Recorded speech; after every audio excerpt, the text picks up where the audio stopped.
going on? I'm tired. Oh yeah. I am. It's Big been, day. Today's not been too bad, but last week was massive. Was it? Yeah. Yeah, it was a very, very big week. So I'm starting to feel it a little bit. It's only Monday. It's only Monday. Well, I've made an appointment with you. You have. And we got some good things to do, haven't we, mate? We've got suspension excites me. Suspension is one of the things that pricks the hairs up on the back of my neck. I get very excited. So you're going to be happy with this bit of a job that we're going to be doing? Yeah. So we've given it away now. That's what we're doing. Yeah. So you're getting a complete overhaul of your suspension. Nice. You're getting an upgrade in the Prado. One that I kind of steered you towards. It's all his fault. Yeah. So I've got some presents to open in a moment. Yeah. Okay. Yeah, just all a right. few. Yeah. Nice. Sounds good. Well, I'll let you finish off I'll just what cover you're doing. all this up. I'll cover all this up and then I'll show you what I've got. We'll have a look at this, eh? Get into it. Can you believe the Prado's getting a present? I'm looking forward to it. I can't wait. I'll be waiting all When week. you told me, I was like, oh, I've seen this all before, and I'll show you. Here we go. So this is basically this is the one that's going to be going on with it for now. It's a second-hand one, but at the moment I'm struggling to get a new left one for the left-hand front. So we've got a second-hand one. This is off of the. So I'm going to interrupt you. Yeah. Sorry. Just so for the viewers.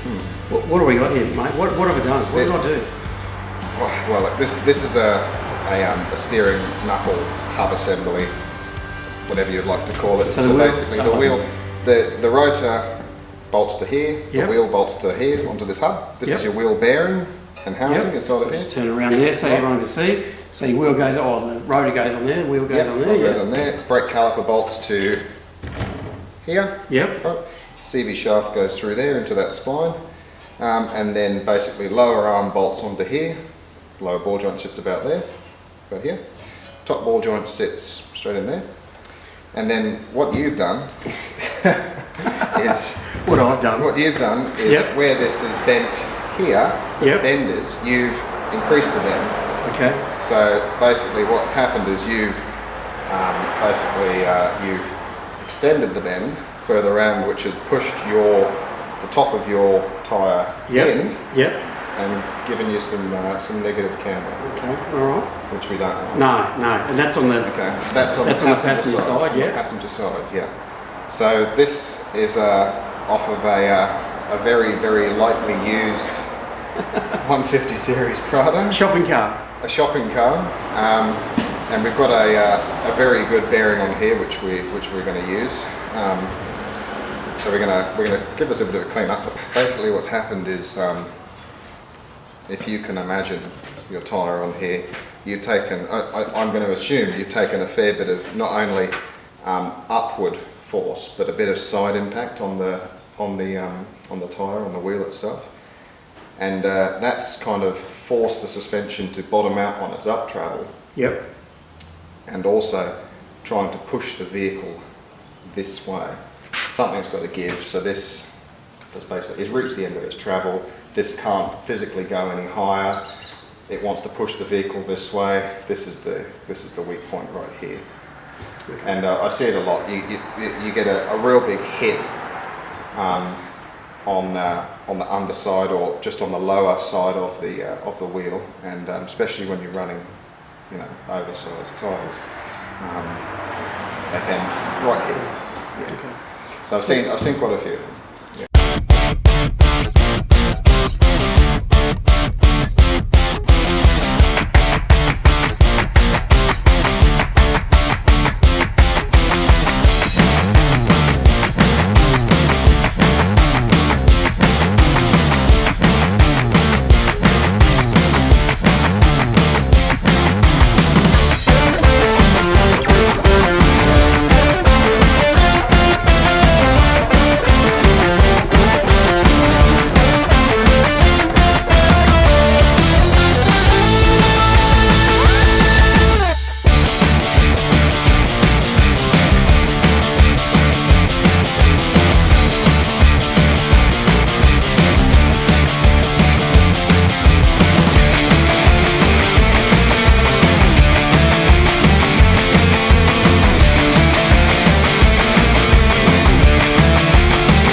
Found my new favourite coffee maker. This is Lachlan. How are you, mate? Well, this even measures the coffee that goes in it. Isn't it awesome? Mate, just on my way to Dan's to get some new suspension, so I thought I'd come to my favourite coffee place and grab a coffee, mate. Oh, very good. What do you reckon? This guy. Yeah, mate, he even knows what I have. I've been here enough times now. Look at this place, eh? This is in Toolbox, Wood Street. Found a by mistake. Lachlan's been here, how long, mate? 3 months or something? Or a bit more than that now? 4 months now, yeah.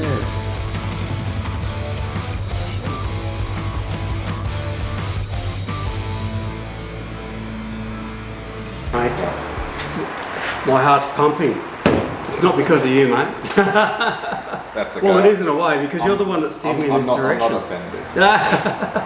Right, so next thing we'll move on to, and bearing in mind, I just want to mention to everyone here that I have fully assessed the vehicle, and we're not simply just going to throw new suspension components with old worn bushes and things like that.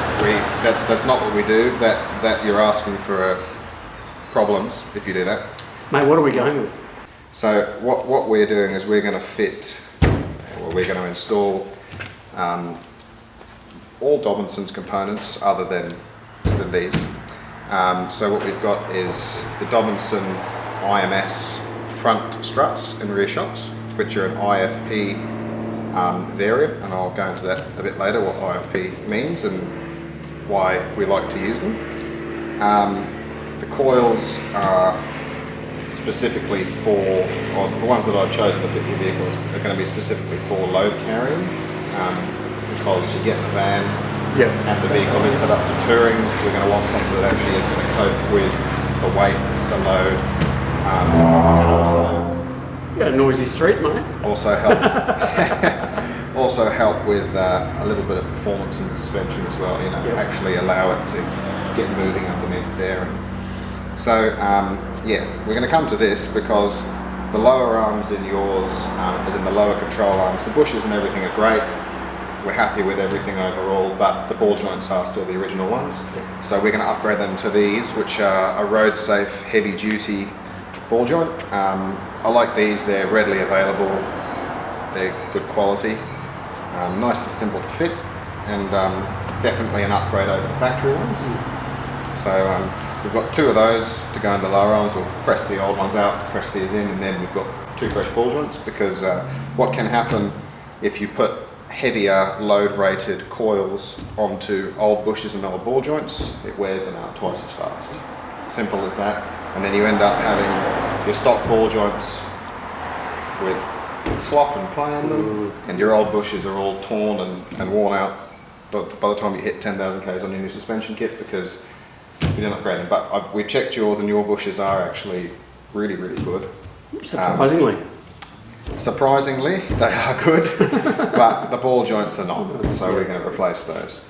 We'll put a couple of those in, and I'm confident they will do the job. So we'll get rid of those and we'll move on. We'll start with the rear actually, and we'll talk about the rear and then we'll progress to the front. So these, as I said before, we're running with Dobinson. I really, really like Dobinson coils. I've used them in many of my own vehicles and many of my customers' vehicles, and I'm yet to have someone unhappy. So the reason why we choose these is 1, they're Australian made. 2, they do actually hold up to their load rating pretty close. And 3, they're very, very good value for money. In my opinion, for a set of these Dobinson coils, they're not all that expensive. But I find them to be very durable. So, this particular coil is a 300 to 400 kilo load rating at 45 mil. So basically, by that, what I mean is, if we install this to the vehicle and add 300 to 400 kilos of load over the rear axle, this coil will hold the vehicle 45 mil above its stock ride load. And that's really important because most coil springs, their load ratings are not exactly what they say on the box. These I found to be quite close. Most coil springs will actually raise the vehicle 40, 50, 60 mil, but as soon as you actually put load on them, you're going back to somewhere close to stock height, which is no good. We want to actually raise the vehicle and hold the vehicle at that ride height, or at that raised ride height with the load in there. It doesn't make any sense to put a suspension upgrade and a lift kit in and be back to stock height as soon as you load it up. So that's why we use these. Now these are a linear rate coil, which are really good for constant load. Yeah, with linear rate, you kind of are pretty solid on your load ratings. You're not going to have the top sections on like you would on the variable rate collapsing and becoming very, very soft under load. The linear rate's better. In summary, linear rate is better for constant load, I find personally. So yeah, there are 300 to 400 kilo constant load for the rears there, and this should raise the vehicle, again, like I say, by about 45, 50 mil by the time we load it up. Mate, they're solid, eh? They're pretty solid, yeah. Far out, they've got a bit of weight to them themselves. Some people hate this colour, and I really did hate it when I like years and years ago, but they're actually look pretty good under the vehicle. I reckon they're going to look good under the Prado. They'll look pretty good. I reckon they're going to be a standout. Yeah. Oh, they'll stand out against the silver. Yeah. So we'll move on to the rear shock. So this is Dobinsons IMS rear shock for the 150 series Prado. It is designed to cater for anything up to, they tell me, somewhere around 3-4 inches of lift. They are certainly longer than the factory ones. Well, I haven't actually measured exactly, but they are longer. Now this is a pretty solid shock. They've got a nice strong body on them. A really like a very substantial shaft on there, and the eye on them is pretty massive if you compare it to the factory ones. They've got a really strong, very well set up eye on there, with a nice big bush. We've left this loose for the moment because once we actually get in the vehicle and work out the ride height, we'll zip tie this into place. Now it's an IFP style of shock absorber. So IFP stands for internal floating piston, and that is a very important thing to know, because with internal floating pistons, what you actually get is, or what they do, I should say, is they separate the nitrogen, the gas, with the oil and minimize cavitation in the oil itself. So there's a piston inside of here that floats, and it basically separates the gas and the oil as best possible to eliminate cavitation, which keeps the shock oil cooler, and keeps the shock itself cooler. The cooler the shock stays, the better it performs, the longer the dampening effect, or it retains its dampening effect for longer. Basically, when a shock gets very warm, the dampening effect decreases. Okay.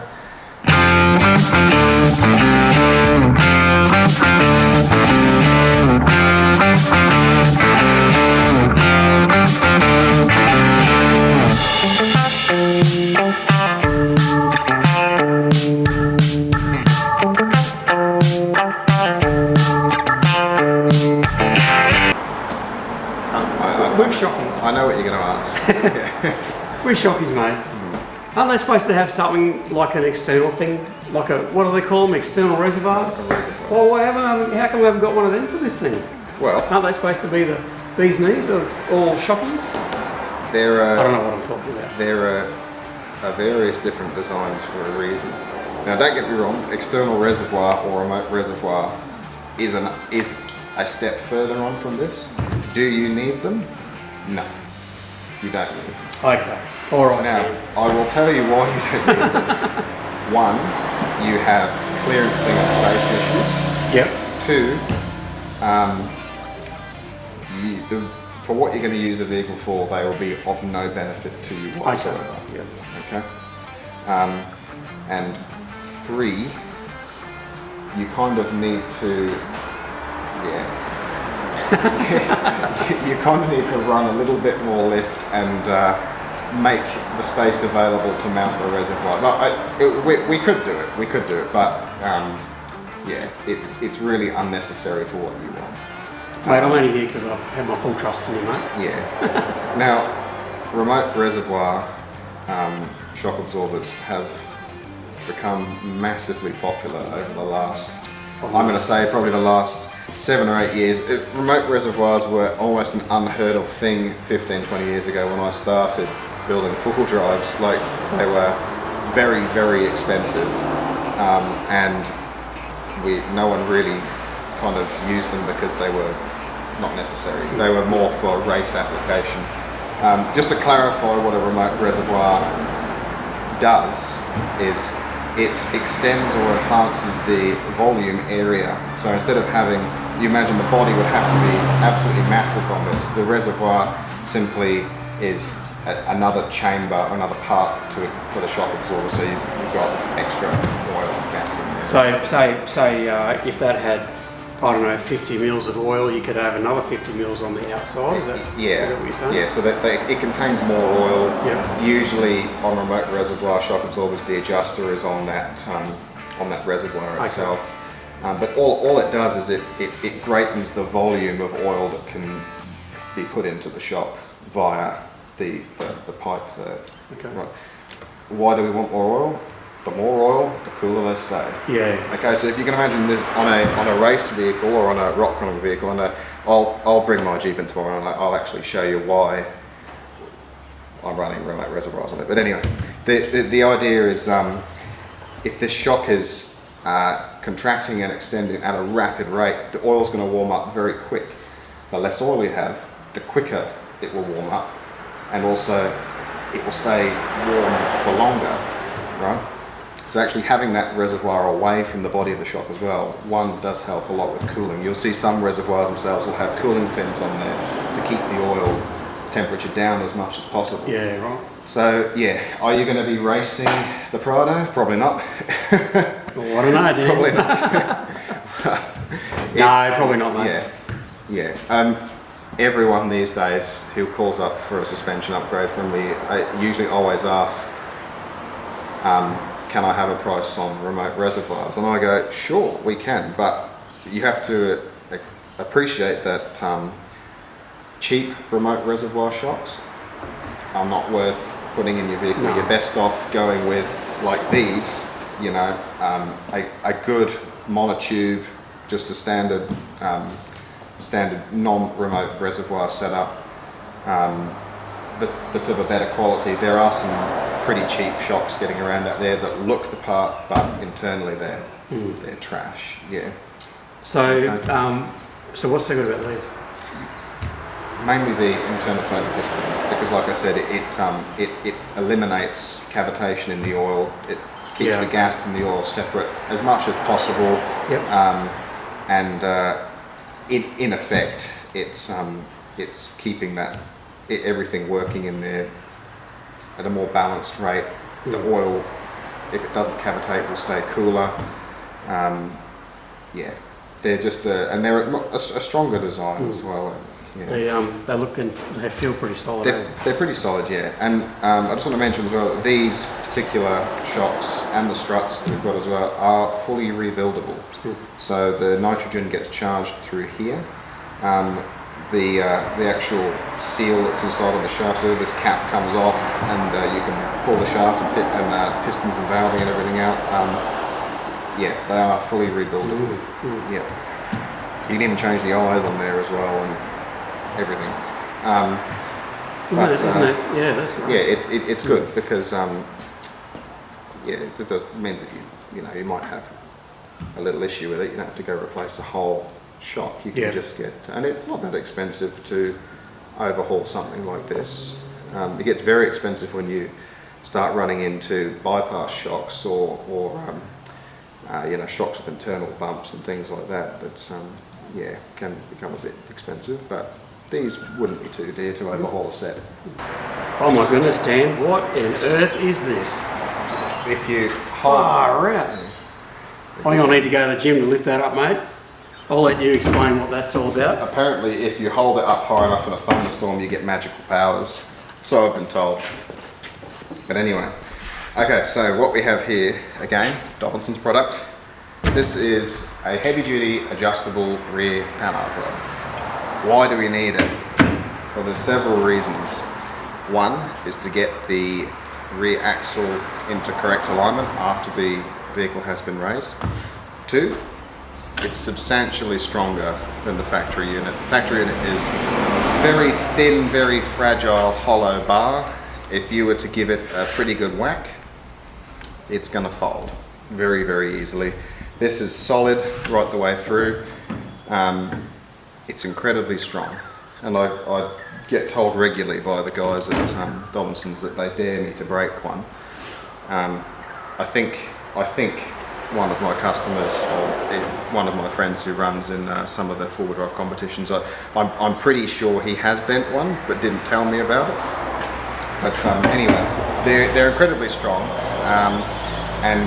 yeah, having the ability to adjust this allows us to fine-tune the rear suspension a lot more so than if we were trying to guess with, you know, running the factory components in there. So simply all this does is aligns the rear axle underneath the vehicle to make sure it is square, so you essentially, your axle is centered, your rear axle is centered under the vehicle. When you raise the vehicle, depending on how your rear panhard rod is orientated, whether it is goes to the passenger side on the differential or the driver's side, it will, when you raise the vehicle, it will pull the axle one way or the other, and then shift everything out of alignment. You can get away with it with fairly minor lifts, and to be quite honest, the lift that we're doing, it isn't absolutely mandatory to run this, but I like to do it. The product's there, they're there for a reason. I like to get everything as close to perfect as possible. We don't just throw it in and go, oh, we're 10, 15 mil out. I'd like it to be 0 mil out, or as close to it. Not to mention, if Mike gives this a real good hammering, comes down on a rock or a ledge or something, it's not going to bend. Also with the extra load at the caravan on the rear as well, this is just going to strengthen everything up in the back there, keep it nice and true. So yeah, anything that's got a live axle or a solid axle, if you raise the vehicle beyond 50 mil, I highly recommend fitting an adjustable panhard rod, because it will make a difference. It helps also with tyre wear as well, which is very important. Tyres seem to be getting more and more expensive, so with what we can do with these to try and eliminate tyre wear and to help wherever we can, these aren't that expensive. They're $200 to $300. Some of them go over that a little bit for a higher grade of material, but they're not that expensive. They're incredibly easy to install, and you can align them by yourself at home simply with a tape measure. Not very difficult. But yeah, I always opt to run an adjustable panhard rod on nearly every suspension upgrade or lift kit I install, because to me it's the best way of making sure everything's correct, true and straight before you even think about driving it out onto the road.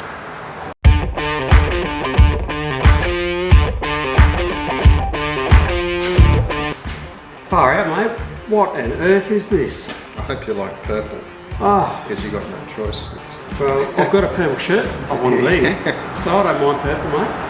It's very colourful, isn't it? It's very purple, colourful. you know, aqua blue, It's black. I call it aesthetically pleasing. Look, it's not quite the same there, but Yeah. no. What is it, mate? This is a solid piece of kit. Look at that. Have a look at the wrist on Oh there. my goodness me. Yeah. Far out. Now, what are we going to do with this one, mate? So this is the front strut. Now there is a bit more that's got to go on here, but I don't want to kind of crowd the bench top. So what we've got here is It's essentially a coilover, really. So when I look at that, sorry to interrupt you, Dan. When I look at that, okay, and I picture what's on there, mate, it would be about a quarter. It's like a quarter of the size. It's like this little round thing, isn't it? Yeah, it's a little round bar currently on what we've got there. Oh, really? Whereas this here is That is a solid piece of equipment. substantial. Yeah. I won't interrupt you again, mate. No, you're right. So we'll just touch on this. Hiluxes, Prados, FJ Cruisers that all run this style of strut in the front, or they do all run this style of strut. Yep. It is a very, very common occurrence that on the standard or lesser quality struts, the Achilles heel is this right here. Now, some of them bend, some of them literally snap clean off at the eye. I've heard that. Yeah, and I've had many like that. They simply just, when you introduce a much heavier rated coil plus the extra load of pull bars, winches, dual battery systems, the pressure is immense on here. And if you did what you did the other day, I'm actually surprised that you didn't bend yours, because that's... Well, we don't know yet. When we get it out, mate, it might be. But they end up completely bending like a banana, or even shearing off completely, and end up jamming themselves into the lower control arm. That looks like it's not going to bend. It's not going to bend. If you do bend it, please tell me how, because... Do you get a prize? We get a prize from Dobinsons if you bend that? I think you'd end up if you break it, snapping the whole housing in two before that happened. I think you're going to be in a bit of trouble if you break it. Is that what you're saying? I think the car would be a write-off if you broke that. So anyway, yeah, this is what I've selected to put in yours. So this is again, it's their IMS. Did you select the colour? That's how they come to stand, unfortunately, or fortunately. If you really like purple, you'll love it. Yeah, so again, it's an IFP style, so it's got the internal floating piston. Yep. They are adjustable to a degree. It's not like like a track vehicle that you can really crank these things up and down. They are to a degree adjustable. If you tried to crank this right the way up and get as much lift height out of it as possible, you're just going to sit your strut at full extension. It's not going to ride very nice. No. This is for fine tuning it, just to get the height about right where you want to sit it, and also depending on the load rating of your coil, whether you want to just bring it up slightly, put a little bit more load, or a bit of clamp on the coil there. But this is just a fine tuning technique. It's not really to raise or lower the height, it's just for different coil variations in there. That's what I use it for. Some people will use it for raising or lowering, but I use it just so if I had this particular front coil spring is about 100 to 120 kilo constant load. If I had one that was for standard load, I'll probably wind this up a little bit. Okay, but we will actually adjust this, and I'll take some measurements before you leave. I'm actually going to, before I go home tonight, I'm going to adjust this. I'm getting excited, mate. Can't wait. So again, that's where we charge the nitrogen through. But it's already charged? It's already charged. Yeah, they're already done. They usually charge at about 150, 200 psi nitrogen in there. Yeah. Nice solid bush in the eye there. Yeah, alright. Which should be a factory style bushing. Yep. And fully rebuildable again. So they're basically what we do is we set this up. I'm going to set this up to what height I want the actual lower spring seat to sit, and then I've got a little tool that we lock these together, so we jam them together. Oh, okay. Spring seat sits there under here, coil goes on, and then I'll just grab. But wait, there's more. There's more. So we've got some new strut tops. So we're not going to reuse the old ones, but these simply go on there. Push goes either side, bolt them in. And I don't like reusing them because the bushes inside of these things do wear out, and they are common for moving around a lot and actually opening out this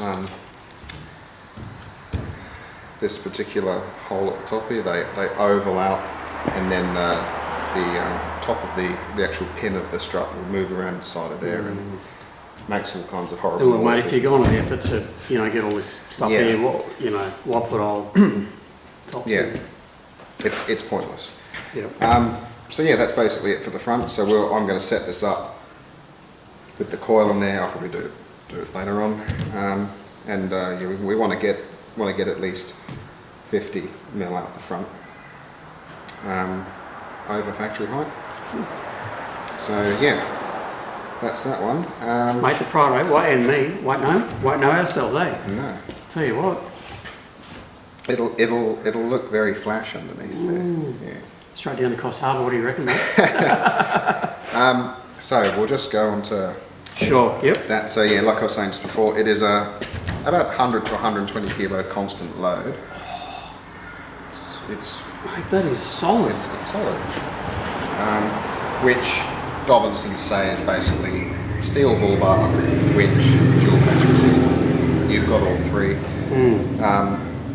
They're all a bit lighter now with the iTech. Yeah, with the iTech, yeah.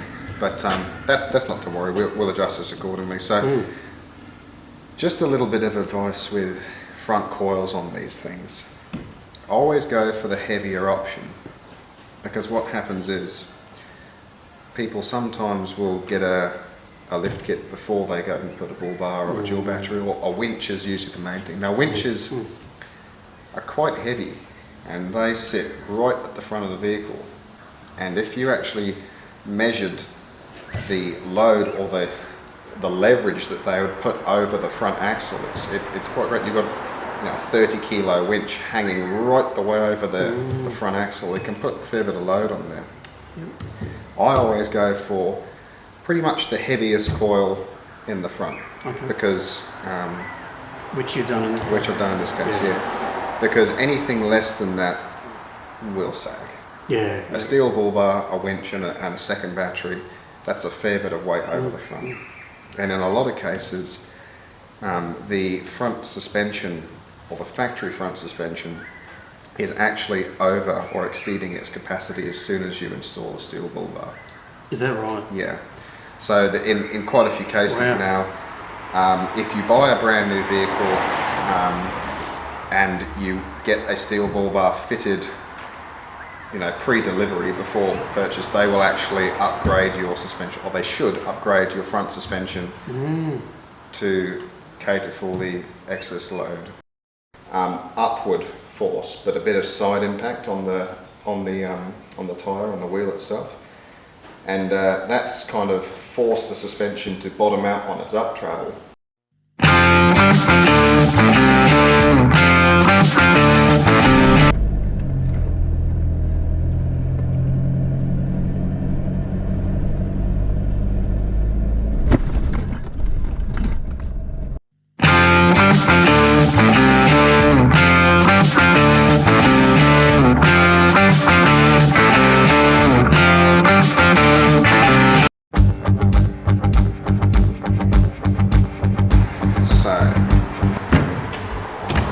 Control arms.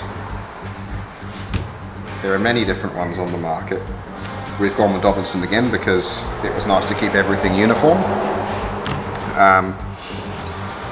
A good quality upper control arm will have three main things. It will have a good quality serviceable ball joint, as in the ball joint can be removed.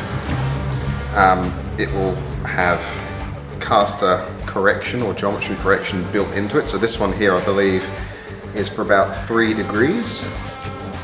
And then there's the actual construction of it itself. So a nice solid steel tube, gussets welded onto the eyes here, which strengthens everything up, and factory style bushings. So this is a Japanese made, Japanese manufactured ball joint in here. It's a 555 brand, and it's or 3.5s.